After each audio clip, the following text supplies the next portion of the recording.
নমস্কার, কেমন আছেন আপনারা সবাই? দেবযানীস রান্নাঘরে আপনাদের স্বাগত জানাই। শীতকাল মানেই কিন্তু নানা রকমের ভাজাভুজি এবং নানা রকমের পরোটা। আজকে তাই বানিয়ে ফেলেছিলাম ফুলকপির পরোটা। একদম পুরে ঠাসা এই পরোটা আর ভীষণ সফট। দেখেই বুঝতে পারছেন নিশ্চয়ই টেক্সচারটা। আর এই পরোটা যদি শীতের সকালে গরম গরম পাওয়া যায় তাহলে মনে হয় আর কিছুরই প্রয়োজন হয় না। সাথে এক কাপ গরম চা কিংবা একটু সস কিংবা আচার, তাহলেই কিন্তু শীতের সকালটা বেশ জমে যায়। রেসিপিটা শেয়ার করলাম, ভালো লাগলে অবশ্যই আমার চ্যানেলটাকে ফলো করবেন। একটা লাইক শেয়ার সাবস্ক্রাইব করতে কিন্তু ভুলবেন না। এখানে দেখুন আমি ফুলকপির ফুলগুলোকে এভাবে ছাড়িয়ে নিয়েছি। এটাকে এভাবে গ্রেটার দিয়ে ঘষে এভাবে একদম মিহি করে গ্রেট করে নেব। শুধু এর ডাঁটটা দেব না। এখানে আমি পুরোটা ফুলকপি এভাবে গ্রেট করে নিয়েছি। এখানে একটু নুন মিশিয়ে এটাকে 5 মিনিটের জন্য সাইডে রেখে দেব। ততক্ষণে এখানে ডোটা বানিয়ে নিচ্ছি। এখানে দিয়ে দিচ্ছি 2 কাপ আটা, আর দিয়ে দিচ্ছি 2 চামচ বেসন, আর দিয়ে দিচ্ছি 2 চামচ সুজি। এখানে দিয়ে দিচ্ছি পরিমাণ মতো নুন, দিয়ে দিচ্ছি একটু চিনির গুঁড়ো, আর একটুখানি জোয়ান হাতে ক্রাশ করে দিয়ে দিচ্ছি। এই সবকটাকে একটু ভালো করে মিশিয়ে নেব। এখানে দিচ্ছি সামান্য একটু তেল, কিন্তু এই তেলটা দিয়ে কোনো রকম কিন্তু ময়ান দেব না, জাস্ট এটাকে ভালো করে মিশিয়ে নেব। এবার এখানে অল্প অল্প জল দিয়ে একটা নরম ডো তৈরি করব। পরোটার ডো যেটা স্টাফিং হয় সেটা কিন্তু সবসময় নরম হয়, শক্ত হলে কিন্তু ফেটে যাওয়ার চান্স থাকে। এটা দেখুন এরকম নরম হয়েছে, বা সামান্য একটু তেল দিয়ে এটাকে ভালো করে একটু ঠেসে নেব। এটা দেখুন একদম সফট একটা ডো তৈরি হয়েছে। এবার ওপর দিয়েও কিছুটা একটু তেল লাগিয়ে এটাকে ঢেকে রেখে দেবো 10 থেকে 15 মিনিট। ততক্ষণ এখানে স্টাফিংটা রেডি করে নেব। এখানে দেখুন নুন দেওয়ার ফলে কতটা জল বেরোচ্ছে, এখানে পুরো জলটাকে নিংড়ে নিয়ে একেবারে এখানে দেখুন ফুলকপিটা ঝরঝরে করে ফেলেছি। এবার এখানে স্টাফিংটা রেডি করব। তার জন্য দিয়ে দিচ্ছি ফ্রাই প্যানের মধ্যে কিছুটা পরিমাণ তেল, দিয়ে দিচ্ছি গোটা জিরে ফোড়ন, দিয়ে দিচ্ছি বেশ কিছুটা পরিমাণ হিং আর কাঁচা লঙ্কা কুচি। এগুলোকে ভালো করে একটু ভেজে নেব। দিয়ে দিচ্ছি একটুখানি আদা বাটা। আদাটাকেও ভেজে নিয়ে এখানে ফুলকপিটাকে দিয়ে দেব।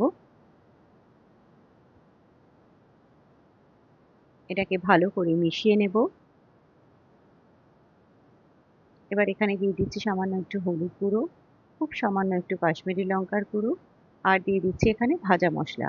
ভাজা মশলা মানে ধনে জিরে শুকনো খোলায় টেলে নিয়ে সেটাকে ভেজে নিয়েছি, এই গুঁড়ো করে নিয়েছি। আর এখানে দিয়ে দিলাম একটু চিনির গুঁড়ো আর পরিমাণ মতো একটু নুন। এটাকে ভালো করে একটুখানি ভেজে নেব।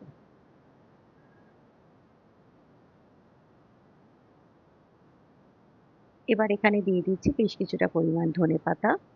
এবার এটাকে ভালো করে নাড়িয়ে চাড়িয়ে একদম একটু ভাজা ভাজা, মানে খুব বেশি না, কিছুক্ষণ একটু ভাজা ভাজা করে নেবো যাতে এটার ময়েশ্চারটা একদম চলে যায়। এখানে লাস্টে আমি একটুখানি বিট নুন অ্যাড করছি। বিট নুনটা একটু কম লাগছিল, কিন্তু বিট নুনটা দিলে এখানে টেস্টটা বেশ ভালো হবে। এটা কিন্তু হয়ে গেছে, এটাকে ঠান্ডা করে নেব। এবার এখানে আটাটাকে আরেকবার ভালো করে একটুখানি ঠেসে নিচ্ছি। এখান থেকে বড় সাইজের একটা লেচি করে নেব। এখানে পুরটা কিন্তু সম্পূর্ণ ঠান্ডা হয়ে গেছে। এখানে দেখুন একটা বড় একটা লেচি করে নিয়েছি।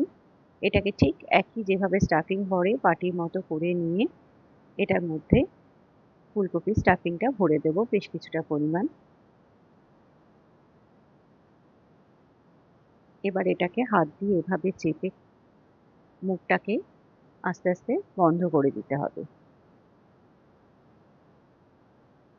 এটা দেখুন এভাবে, তারপর ঘুরিয়ে দিয়ে হাত দিয়ে প্রেস করে এটাকে যতটা সম্ভব একটু এভাবে চেপে চেপে সাইড করে মশলাটাকে পুরো ছড়িয়ে দিতে হবে। এখানে দেখুন আমি যতটা পেরেছি এটাকে সুন্দরভাবে ছড়িয়ে দিয়েছি। এবার খুব হালকা হাতে এটাকে বেলে নিতে হবে।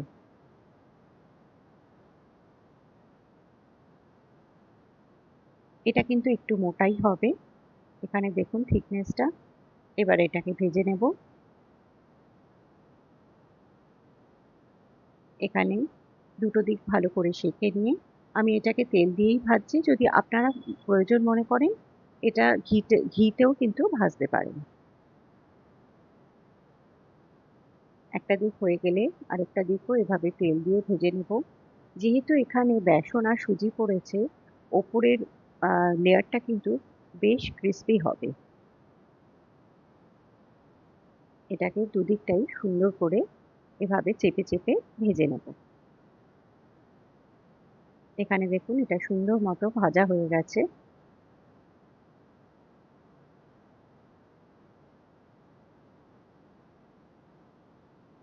আরেকটাও ঠিক একই করে আমি ভেজে নিচ্ছি।